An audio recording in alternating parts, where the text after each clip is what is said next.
Deus seja sempre louvado por esse momento gostoso, ou em família, onde estamos falando com o nosso Senhor. Se estiver correto aqui, eu tenho 2 minutos e 47 segundos para o sermão. Eu acho que o time está errado aqui, viu, pessoal? Nessa manhã, eu queria falar com vocês sobre uma outra temática bíblica. Jesus acalma a tempestade. Eu quero ler uma passagem bíblica com vocês. Ela está no Evangelho de Marcos, capítulo 4. E quem tiver sua Bíblia, por favor, abra comigo. Marcos, capítulo 4, versículos 35 em diante. Marcos, capítulo 4, versículos 35 em diante. Naquele dia, sendo já tarde, Jesus disse aos discípulos: vamos passar para outra margem. E eles, despedindo a multidão, o levaram assim como estava. E outros barcos o seguiram. Ora, levantou-se grande temporal de vento, e as ondas se arremessavam contra o barco, de modo que o mesmo já estava se enchendo de água. E Jesus estava na popa, dormindo sobre o travesseiro. Os discípulos o acordaram e lhe disseram: Mestre, o Senhor não se importa que pereçamos? E ele, despertando, repreendeu o vento e disse ao mar: acalme-se, fique quieto. O vento se aquietou e tudo ficou bem calmo. Então Jesus lhes perguntou: por que vocês são tão medrosos? Como é ainda que não têm fé? E eles, possuídos de grande temor, diziam uns aos outros: quem é esse que até o vento e o mar lhe obedecem? Fique com sua Bíblia aberta ou seu celular ativado. A primeira pergunta que eu faço com relação a esse texto é: qual o porquê do espanto dos discípulos? Jesus era um homem que tinha poderes. Eles já tinham visto Jesus fazer milagres, expulsar demônios. Viram que as profecias se cumpriram nele. Jesus mandar o vento se acalmar era apenas um detalhe. Jesus já tinha feito curas impossíveis humanamente falando. Por que eles, depois desse milagre específico, falaram: quem é este que até o mar e o vento lhe obedecem? Raciocine comigo. Se eu chegasse num carro aqui, um Porsche, último modelo, caríssimo, sendo meu, você fala assim: uau, quem que é esse professor do NASP que consegue ter um Porsche? Era motivo de admiração, concordam comigo? Mas se fosse o Elon Musk, chegando aqui num Porsche, ia causar admiração? É só um Porsche, mas na minha mão, você ia perguntar assim: como é que o Rodrigo consegue? Mas na mão de um trilionário, ainda que seja um Porsche, não causa esse tipo de pergunta. Quem que é esse que consegue ter um Porsche? Vocês entenderam a minha pergunta? Um Porsche é um Porsche. Mas só é extraordinário na minha mão porque você não espera que eu tenha um carro daquele. Se fosse qualquer pessoa, pela primeira vez, mandando o vento se calar e as ondas se acalmarem, nossa, quem que é esse? Mas eles já conheciam Jesus. Sabiam que ele era, em termos espirituais, trilionário. Que ele tinha poder para fazer milagres. Por que ficaram admirados? Era mais um. Essa é a primeira pergunta que eu faço. A segunda pergunta é: por que especificamente este milagre e não outro causou essa admiração? Veja, quando Jesus ressuscitou Lázaro, eles não falaram: uau, quem que é esse que consegue ressuscitar um defunto? Quando Jesus expulsou um demônio, eles falaram: uau, quem que é esse que consegue expulsar demônios? Mas quando ele acalmou o vento e as águas, eles falaram: quem é esse que até os ventos e os mares obedecem? O que tinha de tão especial nesse milagre? Você vai descobrir nessa manhã. Mas, como um momento de digressão aqui no meu sermão, eu queria que você assistisse o mesmo episódio que nós lemos na Bíblia, agora num trecho de um filme. Vou passar aqui. Não está passando aqui. Será que eu estou apontando para o lugar errado? Produção. Mais um. Eu vou mostrar o trecho de um filme. One day Jesus got into a boat with his disciples and Não se said to preocupem em them, estar em inglês, "Let dá us para go vocês across to the entenderem. other side of the lake." Mas tentem descobrir o erro desse filme. Há um erro aqui. And as they were sailing, Vê se he vocês fell descobrem asleep. o erro.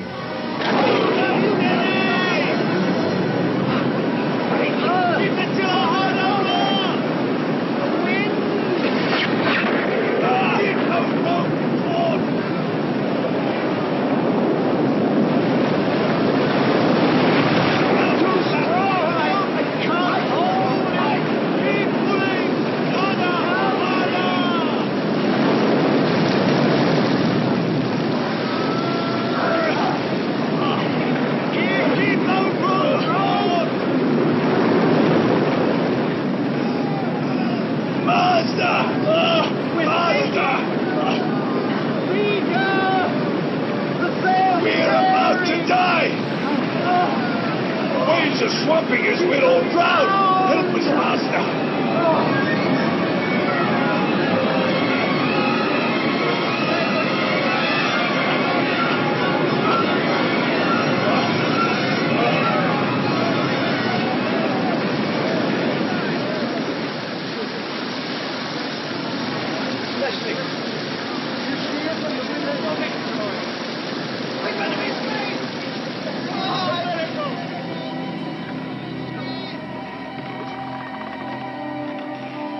Where is your faith?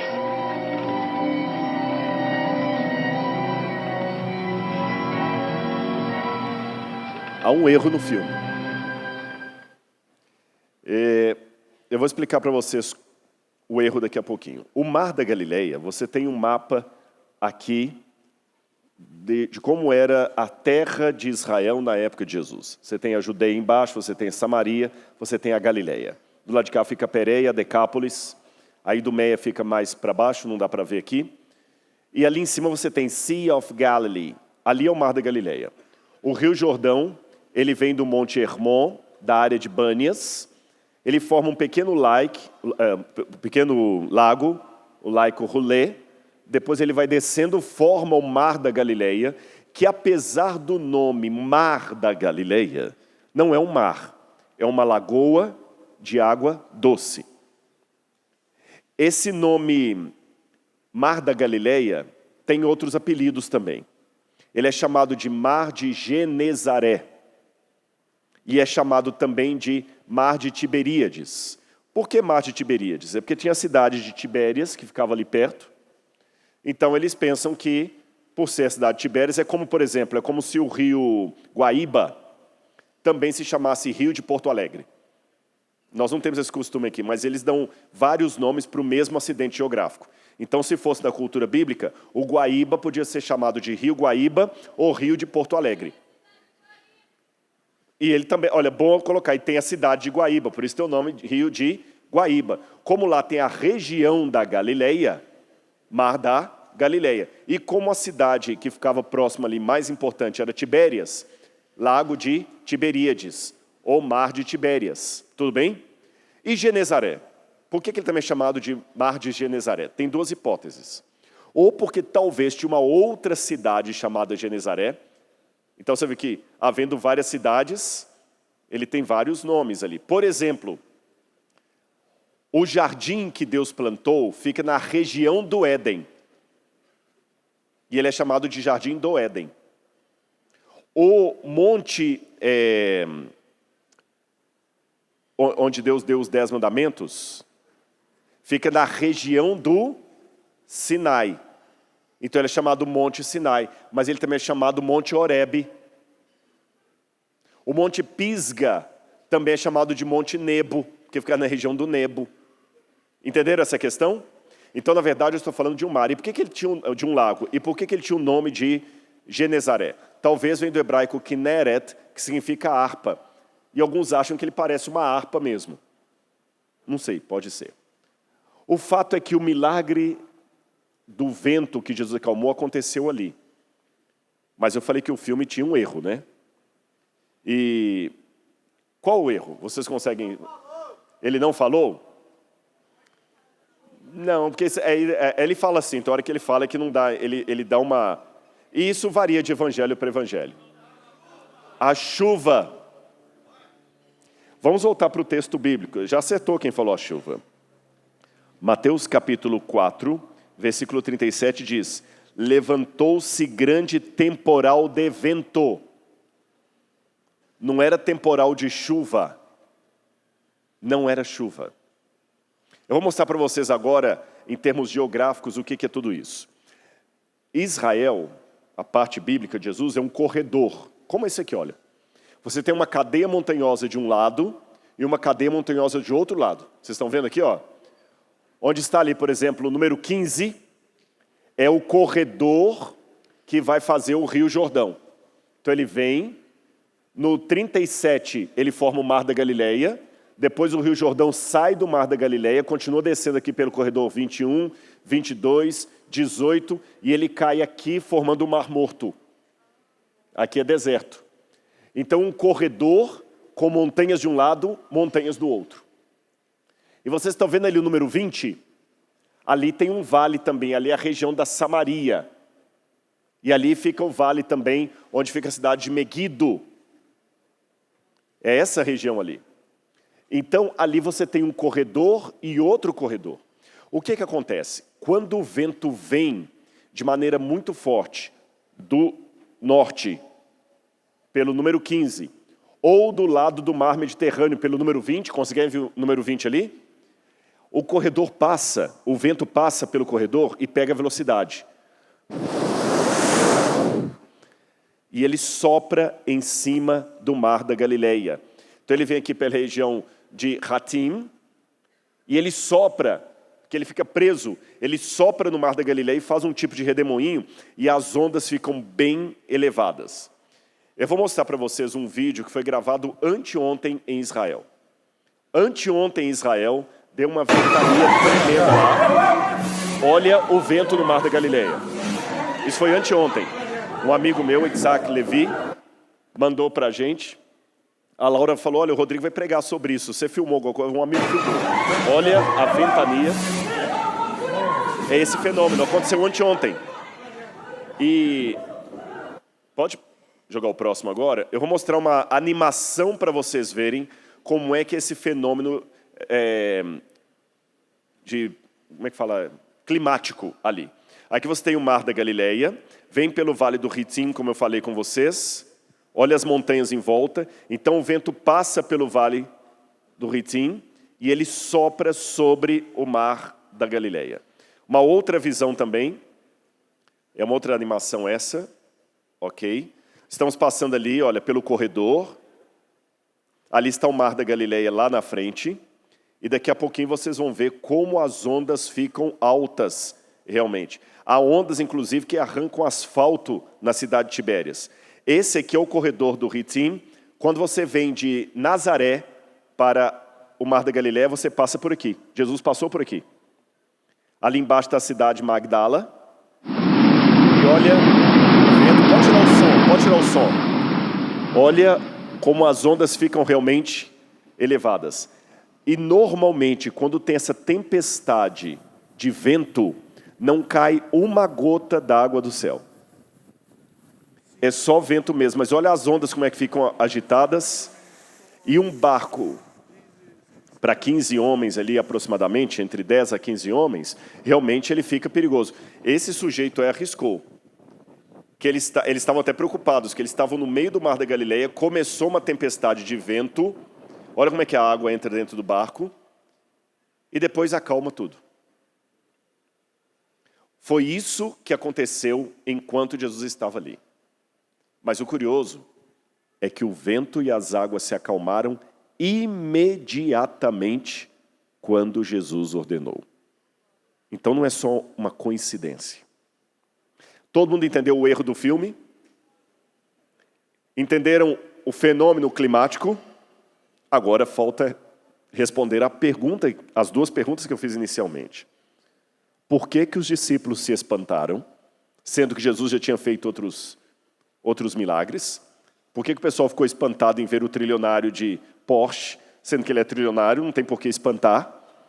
E a segunda pergunta, por que que esse milagre, mais do que qualquer outro, causou esta admiração e questionamento? Quem é esse homem? Eu vou mostrar para vocês, biblicamente, a razão disso. As águas, os mares, mesmo que o mar da Galileia não seja um mar de verdade, mas era um volume grande de água, era algo assustador para o povo daquela época.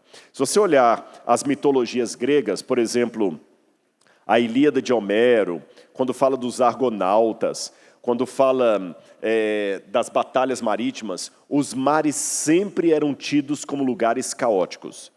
Como eu falei, pegue a Eneida de Virgílio dos romanos, ou a Ilíada de Homero dos gregos. O mar sempre é caótico. É aquele lugar onde a Penélope ficava costurando enquanto o seu marido estava no mar, lutando contra sereias malignas, contra demônios. Se você sai da Grécia e de Roma e vai estudar a mitologia dos egípcios, o mar também era caótico. Era no mar, segundo os egípcios, que morava a grande serpente do mal, a Apófis, ou Opep, em egípcio. E todos os egípcios morriam de medo dessa serpente. Os mesopotâmios falavam do Tiamat, que era o dragão em forma de serpente que habitava no mar, também chamado de Lotan, ou Leviatã. Olha na época de Jesus, o piso da casa das pessoas ricas, que era feito de mosaico. Olha como é que eles retratavam os mares. Sempre com seres monstruosos. Aí você tem o deus Eros combatendo um dragão do mar. Numa outra casa de pessoas ricas, eles mostram ali os pescadores no mar e criaturas monstruosas no fundo dele. Todo mundo tinha medo do mar. O mar era sombrio, o mar era caótico, o mar era o lugar do inferno. Tanto é que em Apocalipse capítulo 13, João vê a besta que sobe do mar. Era o abismo, o lugar terrível. Quando você vai na cultura babilônica, Tiamat era aquele que matava o dragão do mar.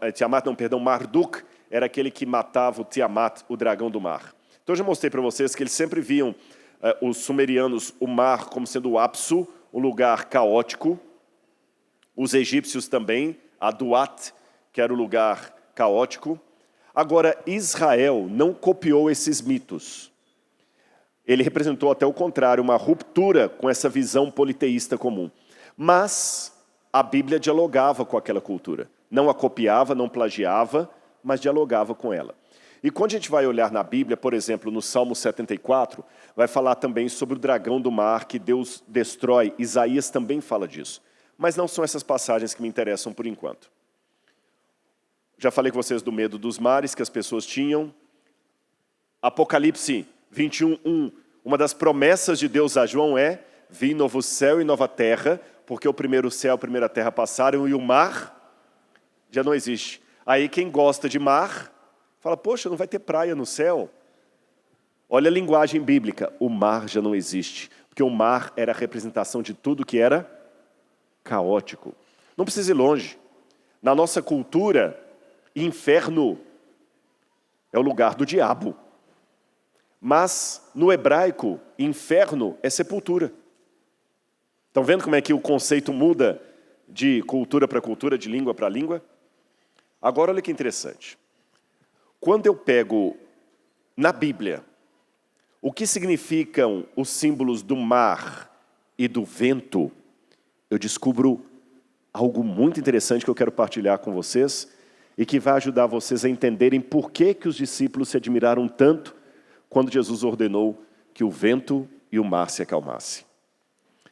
Gênesis capítulo 1, versículo 2. O Espírito de Deus pairava sobre as águas. A palavra espírito em hebraico é ruach. É a mesma palavra para vento. Então você tem ali em Gênesis capítulo 1, versículo 2, o emblema do vento e das águas. O Espírito de Deus, que é uma pessoa da Trindade, e o mar. E é desse mar caótico, sem forma e vazio, que Deus vai tirar a terra e a vida. Mas olha o emblema, mar e vento. E Deus comanda o Espírito e as águas para trazer a vida. Quando Jesus é batizado, você vê esse mesmo modelo repetindo no batismo de Jesus. Jesus foi batizado nas águas. E o que aparece em forma de pomba? O Espírito de Deus. Aí quando você vai para Jó, capítulo 28, versículo 25, eu quero ler essa passagem com vocês. Jó, capítulo 28, versículo 25. Eu tenho aqui uma pergunta retórica que é feita. Não, perdão, a pergunta vem depois. Quando Deus regulou o peso do vento e fixou a medida das águas, aqui está descrevendo a criação. Quem tem controle sobre ventos e água para criar a vida? Deus. Esse é um milagre inimitável. Todos os milagres são feitos pelo poder de Deus, é claro. Quando Deus usa um homem ou uma mulher para realizar um milagre, é o poder de Deus através daquela pessoa, isso é óbvio. Mas há milagres que são inimitáveis, que só Deus faz e Ele não dá nem o poder para nenhum homem realizar. Um homem pode, pelo poder de Deus, ressuscitar um outro homem? Sim ou não? Sim ou não? Sim, Elias não ressuscitou o filho da viúva? Deus pode, um homem pode, ou uma mulher, pelo poder de Deus, multiplicar alimentos? Sim. Elias até fez sinal para que não chovesse, depois ao sinal dele a chuva voltou a cair. Moisés fez sinal, o mar vermelho se abriu, caiu o maná de Deus do céu. Eliseu também. Mas o milagre de controlar o vento e as águas para produzir vida, só Deus pode fazer. Por isso que Deus é o Criador e o ser humano não é criador. Deus cria as coisas do nada, o ser humano não. E é isso que Jó está falando. Deus que regulou o vento e as águas. Vamos a outra passagem. Salmo 65, verso 7. Salmo 65, verso 7. Tu, Senhor, acalmas o rugido dos mares, o ruído das ondas, o tumulto dos povos. Aqui eu tenho que explicar para vocês uma outra coisa. O diabo não tem o poder de Deus, mas ele quer imitar a Deus. Por que o diabo quer imitar a Deus? Não porque o diabo quer ter o caráter de Deus. Ele quer ser uma cópia barata de Deus, uma cópia falsificada de Deus. Existem duas maneiras de imitar a Deus. Querendo ter o caráter de Deus, ou querendo ser uma cópia barata de Deus. Você pode imitar uma bolsa Louis Vuitton, criando uma bolsa de qualidade. Hoje não está tão um exemplo muito bom, depois que a China revelou algumas coisas. Mas vamos imaginar. Você pode imitar uma bolsa de grife, produzindo uma bolsa de qualidade, porque você se inspira na qualidade da grife. Ou você pode fazer uma cópia barata e vender na 25 de março, lá em São Paulo. Falsificada. Entenderam a questão? O diabo, ele não quer imitar a qualidade de Deus, o caráter de Deus, mas ele quer ser uma cópia barata de Deus, principalmente porque ele inveja a Deus. A inveja leva aquele que é o invejoso a ser uma cópia barata do outro que ele está invejando. Por isso que ele ataca. Que ele queria estar aí e não está. É isso que o diabo faz. Uma vez eu ouvi alguém falando uma analogia muito interessante. Você já passou na rua e viu que um cachorro dentro da casa fica latindo? Já viu aqueles vídeos que quando tira o cachorro para de latir? Por que o cachorro late tanto quando você passa na porta da casa dele? O que vocês acham? A câmera consegue me acompanhar se eu descer um pouco aqui? Sim ou não? Consegue? Então vou descer um pouquinho aqui. Você já passou na porta... Ei, pastor, vou te usar aqui, viu? Principalmente na comportagem. Você já passou na porta de alguma casa que o cachorro ficou latindo? Por que o cachorro... Por que você acha, na sua opinião, não é pergunta bíblica, não, pode dar a sua opinião, certo ou errado, não tem isso. Por que você acha que quando você passa, o cachorro fica latindo tanto? Eu acho que ele pensa que eu represento uma ameaça para o dono, para a família, né, para a casa. Uma ameaça para o dono, para a família, para a casa, por isso que fica latindo.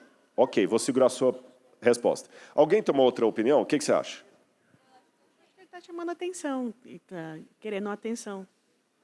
Eu já tenho duas opiniões aqui. Ele está querendo atenção, ele está se sentindo ameaçado. Só que primeiro, depois lá. Ele quer botar medo no outro.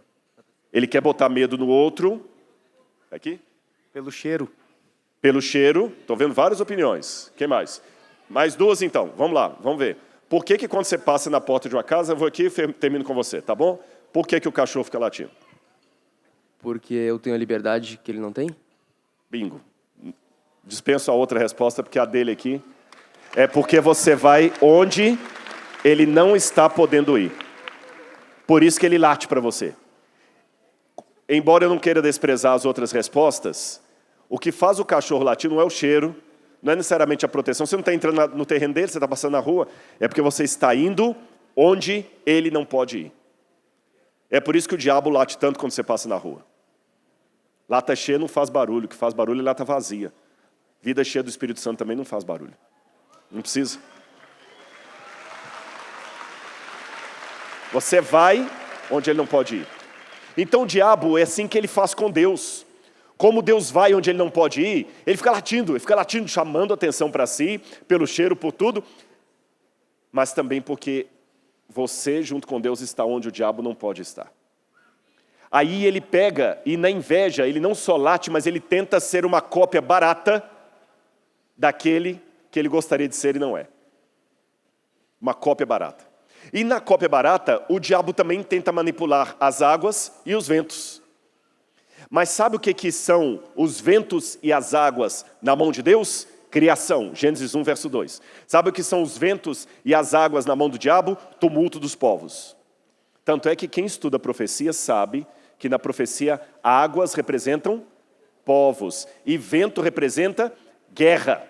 Lembra Daniel capítulo 7? Os 4 ventos do céu agitavam o grande mar. É o diabo tentando copiar o ato de Deus de Gênesis 1, 2. Só que enquanto Deus pega o vento e as águas e controla para trazer vida, o diabo pega o vento e as águas e tenta controlar, mas vira tumulto.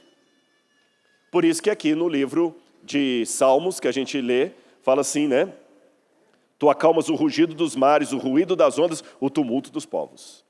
Mas vamos mais uma passagem. Salmo 89, verso 9. Salmo 89, verso 9. Falando de Deus. Dominas a fúria do mar, quando as suas águas se levantam, tu as acalmas. Quando o diabo tenta imitar a Deus, provocando o reverso, o tumulto, quem tem a voz que acalma as águas? Quem tem a voz que acalma os ventos? Deus. Somente Deus. Vou ler mais uma última passagem. Salmo 107, verso 25. Na verdade, vou ler o 25, depois o 28 a 29. Salmo 107, vou começar pelo verso 25, que diz assim: Pois Deus falou e fez levantar o vento tempestuoso que elevou as ondas do mar. Versos 28 a 29. Então, na sua angústia, clamaram ao Senhor, e Ele os livrou de suas tribulações. Fez cessar a tormenta, e as ondas se acalmaram. Amém? Eu acho que agora vocês conseguiram entender por que os discípulos se surpreenderam diante daquele feito de Jesus. Porque pela mentalidade hebraica do Antigo Testamento, o único com poder para controlar o vento e as águas, mesmo quando o diabo os agita, é Deus. Porque Ele é soberano. Ele está no controle. Agora raciocine comigo. Se o único que tem esse poder é Deus, agora eu entendo a razão do espanto dos apóstolos. Porque enquanto Jesus estava ressuscitando os mortos, ele poderia ser um grande profeta. Enquanto ele estava expulsando os demônios, ele poderia ser um homem cheio do Espírito. Enquanto ele estava cumprindo as profecias, ele podia ser o Messias. Mas quando ele acalma o vento e as águas, ele só pode ser Deus. Essa é uma prova da divindade de Jesus. Vocês entenderam isso? Sim ou não? Agora vamos aplicar esse sermão para a nossa realidade. Deixe-me falar com vocês uma coisa muito... abrindo o coração de um pregador. Muitas vezes a gente tem a síndrome de Elias. Dá desânimo olhar para a igreja. Parece que só tem Jezabel, Acabe e sacerdotes de Baal. Mas a gente sente isso. Porque quando você está lutando contra os 450, mais 400 profetas lá, não tem ninguém do seu lado. E mesmo quando você vence no Monte Carmelo, a rainha Jezabel quer o seu pescoço, o rei não muda e não tem ninguém do seu lado. E você entra em depressão e pensa, Senhor, acabou. Eu fui zeloso por tua causa, o que eu ganhei com isso? E Deus sussurra para você assim, calma. Eu reservei para mim 7.000 que não dobraram o joelho a Baal. Mas é difícil encontrar esses 7.000. De acordo com os livros de Ellen White, especialmente o livro Grande Conflito, quando a tempestade se aproximar, e por tempestade ela está falando dos últimos eventos da história desse mundo, uma classe numerosa dos que têm professado fé na mensagem do terceiro anjo vai pular para as fileiras do adversário. E os nossos piores acusadores serão os nossos próprios irmãos. E muitas vezes a igreja vai ser o exército que atira nos seus próprios feridos. No livro Serviço Cristão, ela fala que nenhum em 20 dos que estão com os nomes nos livros da igreja estão preparados para a crise que vai se abater sobre a igreja. Eu não sou bom de matemática, mas eu acho que se fosse 1 em 20, dava 5%. Se não é nem 1 em 20, menos de 5%.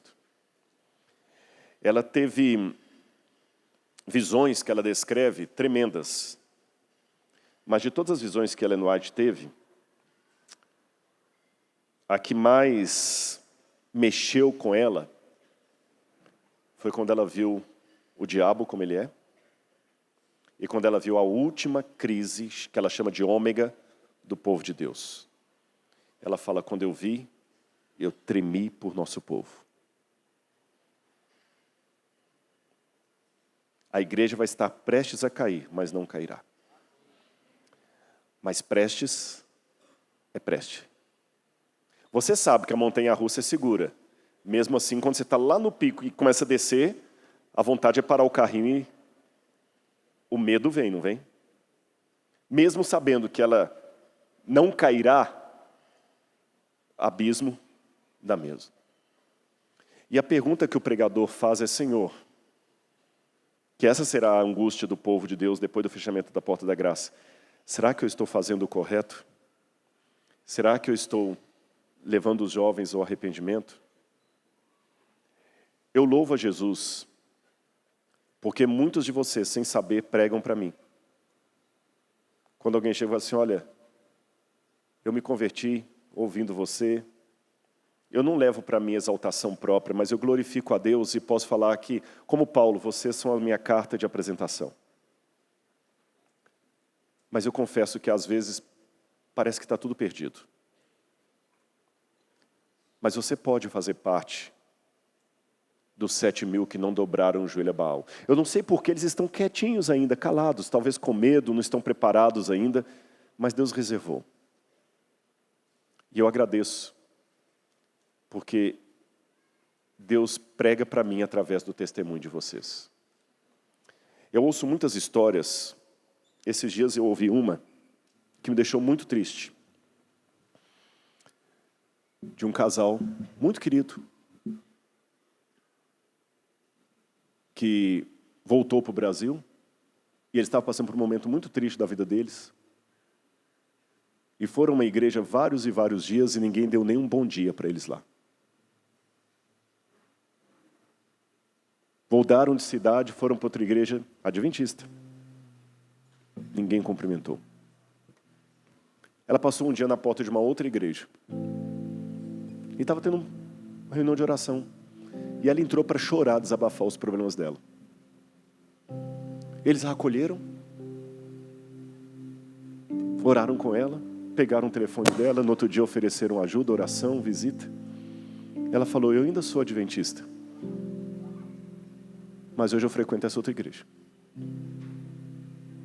Deus tem seus filhos em todos os lugares, não é só na adventista. Deus tem filhos na batista, na presbiteriana, na católica, na luterana, em todos. Ellen White fala que a maior parte do povo de Deus não está na adventista, está nas outras igrejas.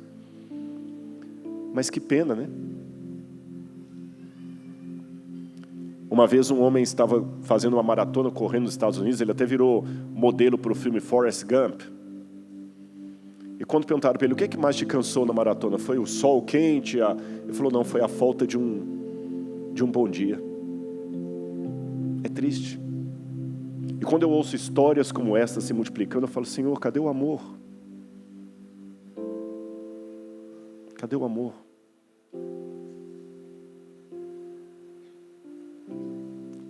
Cadê a solidariedade? Só crítica. Só dedo apontado. Só advogados de Deus. Mas aí Deus chega para mim e fala, calma, meu filho. Eu estou no barco. Eu estou no barco. A tempestade está grande. Mas eu estou no barco. Mas o senhor está dormindo? Senhor, parece que o barco está afundando e o senhor não se incomoda. Oh, pregador de pequena fé. Não importa se eu estou acordado ou estou dormindo, eu estou no barco. Eu estou aí. E eu vou repreender esses ventos. Tinha um jovem aqui do Rio Grande do Sul que ele se afastou da igreja. Provavelmente por motivos como esse que eu descrevi ou outros mais. E quem sou eu para condená-lo ou acusá-lo? Eu posso lamentar, mas eu entendo. Ele não sentia mais prazer em estar ali. E ele falou, eu sei que Jesus vai voltar, eu ainda tenho as crenças aqui dentro, mas eu não tenho mais nem força. Mas aí Deus mostrou que ele está no barco. Esse jovem foi convidado. Ele já estava bem fora da igreja, não guardava mais sábado. Ele foi convidado para uma vigília jovem. Olha como Deus trabalha. E quando ele chegou na vigília jovem, o Espírito Santo começou a tocar no coração dele. E na vigília jovem, e eu valorizo muito isso, porque são obreiros que não têm salário da igreja e estão ali fazendo, sabe? É o sonoplasta que ele não é especializado naquilo, você vai pregar na igreja, o som está ruim, mas ele está fazendo o melhor que ele tem. É a irmã diaconisa que está arrumando a mesa ali, com todo carinho, sabe? Colocando as flores. Ele vendo aquilo tudo ali, a música. Eles foram sortear, naquela vigília, uma inscrição para esse evento. E ele foi sorteado. E ele veio para cá. Ele está aqui. Ricardo, você está por aqui? Ele está fácil, eu, Ricardo? Ele está vindo aqui? É. Vem cá, Ricardo. Senta aqui.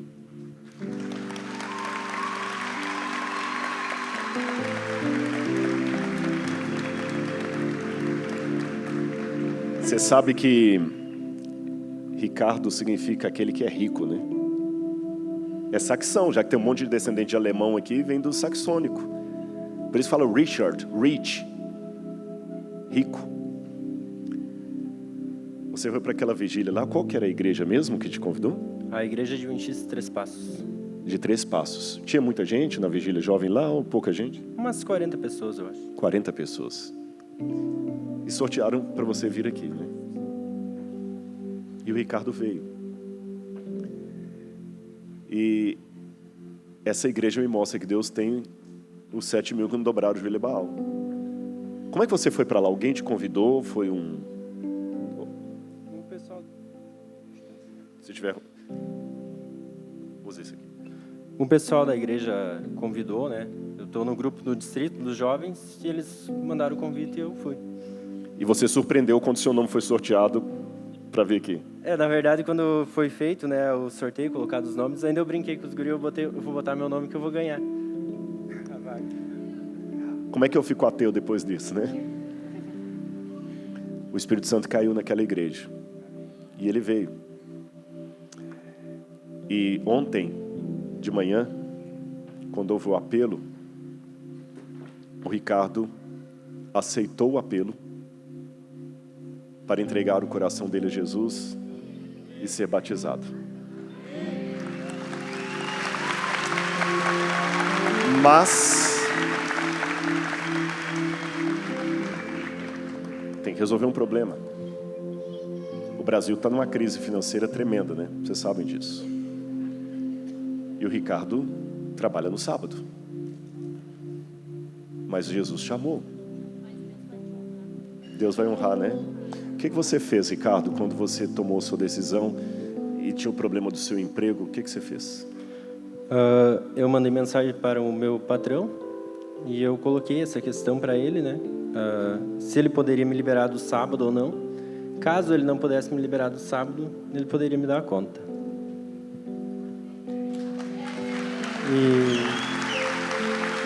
Me lembra uma outra frase que eu li na Bíblia. Ó rei, não prostraremos diante da estátua. Se Deus não nos livrar, ó rei, vamos mesmo assim ficar em pé. E se Ele nos livrar, o Senhor é Deus. Amém. E o que ele respondeu? Ele prontamente me liberou do sábado. Ricardo, você, como eu, acredita que apesar da tempestade, Jesus ainda está nesse barco? Sim. Mesmo que às vezes ele pareça dormindo? Acredito, tenho certeza. Você quer que Jesus volte o mais rápido possível? Com certeza. E quero também que minha família esteja lá comigo, né? Meus Tem amigos. gente da sua família aqui? Não. O Mas único os irmãos adventista. da igreja estão aqui? Sim. Ele é o único adventista da família? Isso, único. Mas Tem aqui o meus pessoal da igreja amigos está aqui, aqui né? da igreja. Está ao vivo para a igreja? Olha, igreja, que o Espírito Santo caia sobre vocês. Igreja de Três Passos, Barra do Guarita. Barra do Guarita. Que Deus abençoe vocês, que o Espírito Santo esteja com vocês agora. Ajudem a terminar a obra do Evangelho. E eu não sei para quem mais esse vídeo irá, mas por favor, façam parte do exército de Deus. Há outros Ricardos a serem alcançados. Nós temos que pregar as 3 mensagens angélicas. Jesus precisa voltar. Amém. Amém? E Ricardo, nesse momento, com todas as testemunhas aqui sendo transmitido, você aceita a Jesus como seu salvador pessoal? Sim, eu aceito. Você gostaria de ser batizado agora? Sim. Em nome do Pai, do Filho e do Espírito Santo? Sim, é o que eu mais quero nesse momento. Então eu vou fazer a pergunta inversa do etíope. Aqui tem uma água e tem um tanque. O que te impede? Nada. Então, em nome de Jesus, seja batizado nesse momento, para a remissão dos seus pecados, para o testemunho de que Deus ainda está no barco. Deus ainda tem 7.000 que não dobraram o joelho a Baal. Você tem que fazer parte do remanescente fiel, porque Jesus em breve voltará.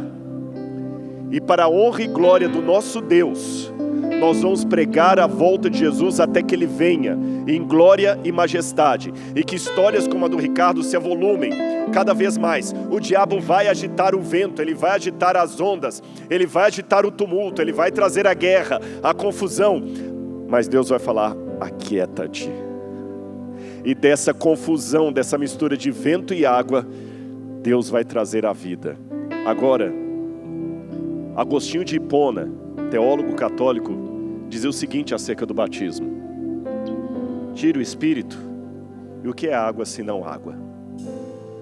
Agora coloque o espírito, e você tem nesse momento alguém que está declarando o seu desejo de ser batizado em nome de Cristo Jesus, com uma profissão de fé que ele acabou de fazer.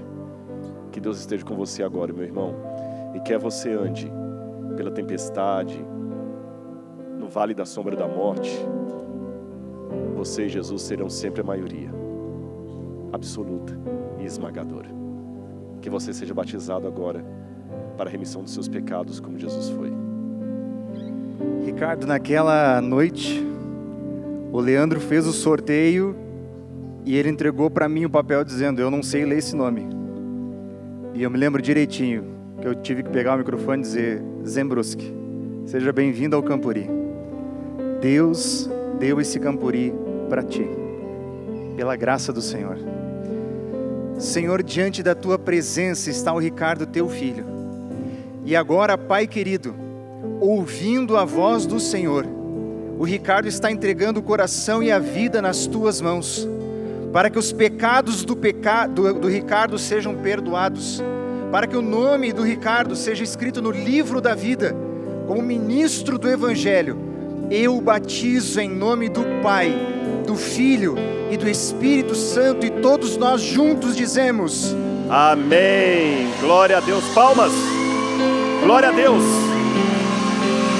Glória a Deus. Glória a Deus.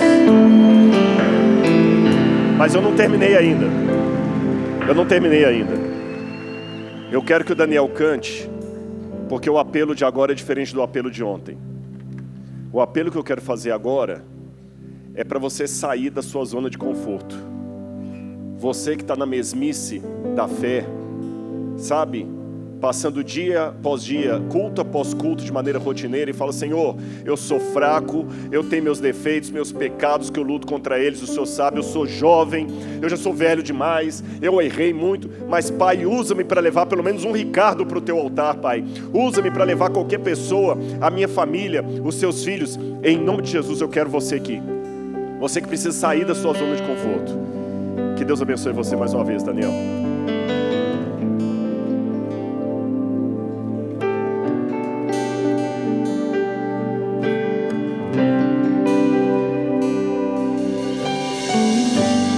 És o noivo que estou a esperar, com a minha luz vou te aguardar.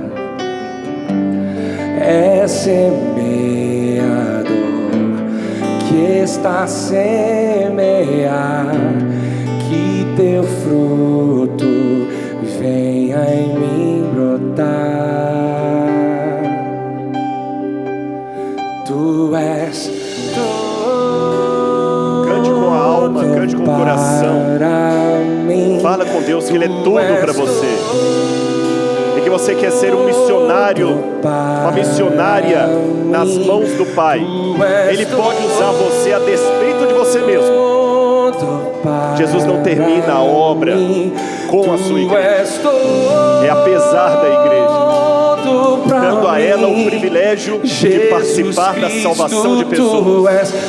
Cante agora.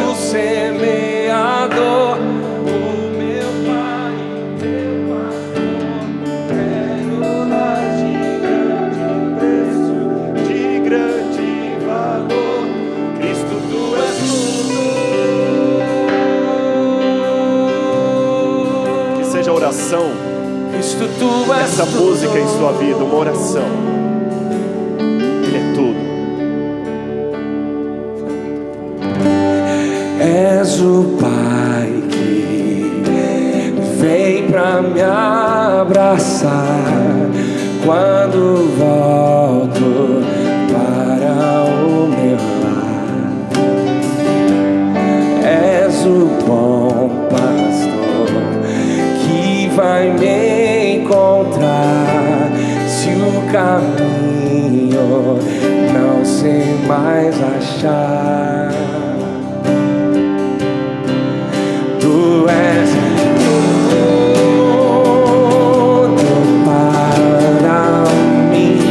Tu és tudo para mim. Tu és tudo para mim. Tu és tudo para mim. Jesus Cristo, tu és noivo semeador, o meu Pai e meu pastor, pérola de grande preço, de grande valor. Cristo, tu és tudo.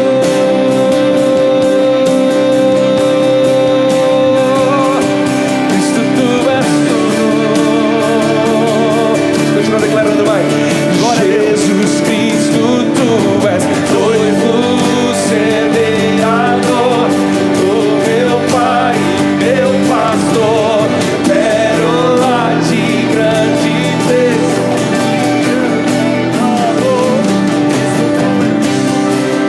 Tu és tudo. Cristo, tu és tudo. Sim, Cristo. Sim, Cristo, tu és tudo. Entregue a sua vida a Ele. Não resiste não. Deixa Ele usar você. Ele ainda não desistiu de você e nem vai desistir. Deixa Ele te usar. Ele ama você. Ele é tudo. Tudo. Glória ao teu nome, Senhor. Tu és tudo. Ouça a tua igreja, Pai. Volta, Jesus. Volta, Jesus. Jesus Cristo, tu és noivo semeador, o meu Pai, o meu pastor, pérola de grande preço, de grande valor. Tu és tudo. Cristo, tu és tudo. Jesus Cristo, tu és. Fala para Ele. Fala para Ele. Meu pastor.